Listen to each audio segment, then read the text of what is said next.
کہ کسی ایک کو فالو کرنا ہے. کیسے فالو کرنا ہے؟ وہ ابھی مشکل لگتا ہے، یہ اصل میں ہضم نہیں ہوتا، کیونکہ بڑی سخت بحث ہے. یہ کہتے ہیں بہرحال وہ تو جی دوسرے ملک میں رہتے ہیں. خوب دوسرے ملک میں رہیں تو رہے. ہر فرقے کا کوئی نہ کوئی روحانی امام ہے کہ نہیں ہے؟ اسماعیلیوں کا ہے کہ نہیں ہے؟ بوریوں کا ہے کہ نہیں ہے؟ ہر فرقہ چاہے وہ دین اسلام کے اندر بھی ہو نہ ہو، ہر کسی کا کوئی نہ کوئی تو ہے نا رہبر یا پیشوا. آپ کا ہمارا پیشوا جو اصل پیشوا ہے، اصل رہنما ہے، وہ وقت کا امام ہے. اب جب امام حاضر نہیں ہے تو ہم ایمرجنسی اسٹیٹ میں ہیں کہ نہیں ہے؟ اس ایمرجنسی اسٹیٹ میں جب کوئی مریض کو لایا جائے ہاسپٹل میں، ڈاکٹر موجود نہیں ہے، تو کیا مرنے دیا جائے؟ یا وہ بیچارہ کمپاؤنڈر آ کر کچھ نہ کچھ تو دیتا ہے کہ کچھ تو اس کو بچاؤ جب تک ڈاکٹر نہیں آ رہا.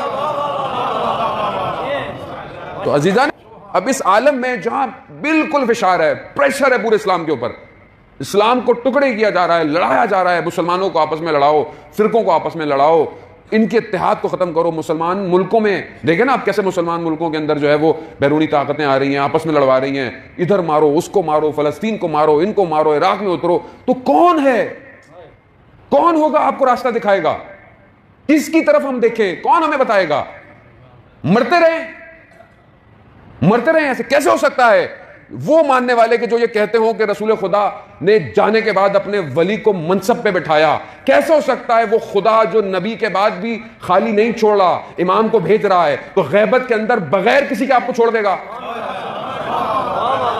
اور کس نے ڈالا کہ مومنین کے آپس میں اختلافات ہیں؟ کس نے ڈالا یہ تصور؟ کس نے ٹکڑے کروایا مومنین کو آپس میں؟ کسی عالم نے بیٹھ کر ممبر سے؟ ٹھیک ہے اگر کوئی اس لباس میں بھی آگے غلط بات کرتا ہے تو غلط کرتا ہے، اس سے کوئی فرق نہیں پڑتا. آپ لباس کو بھی دھوکہ مت کھائیے گا کبھی. میں معیار نہیں ہوں، نہ شخصیت پرست بنے. معیار اہل بیت کی تعلیم ہے. اگر اس معیار پہ میں بھی ہوں، بسم اللہ، میں بھی مجھے باہر نکال دے. کوئی معیار نہیں ہے، صرف وہی معیار ہے جو اہل بیت نے تعلیم فرمائی ہے.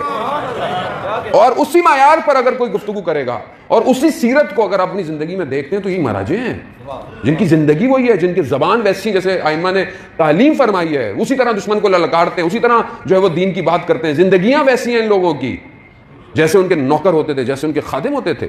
یہ خادم ہیں ان کے، یہ نوکر ہیں ان کے. یہ خود کہتے ہیں کہ جو کچھ بھی کیا یہ سب آپ کا دیا ہوا ہے مولا. جب آپ ایک طرف فوکس ہوں گے دشمن آپ کو کبھی کچھ نہیں بگاڑ سکتا. ایک متحد ہونے کی ضرورت ہے. سب کو علماء ہوں، ذاکر ہوں، نواخواں ہوں، مرثیہ ہوں، انجمنیں ہوں، ٹرسٹیں ہوں، ایک طرف متوجہ ہوں. یہ دشمن نے کام کیا ہے کہ آپ کو آپ کے اصل سے توڑا ہے. آپ کا اصل جو تھا وہ یہی تھا نا کہ جہاں سے آپ کا دین نشت لے رہا ہے اس سے توڑا ہے آپ کو، اور توڑ کر آج اس مقام پہ لے آیا ہے کہ آپ کے سامنے یہ سارے حالات جو ہیں وہ ہو رہے ہیں. یہ دشمن کی پرانی سازش ہے. ڈیوائیڈ اور رول کرو ان کے اوپر، اور آپ دیکھ لیں کہ یہ کون ڈیوائیڈ کرتا ہے اور کہاں سے پیسہ آتا ہے اور کون تباہ کر رہا ہے قوم کو.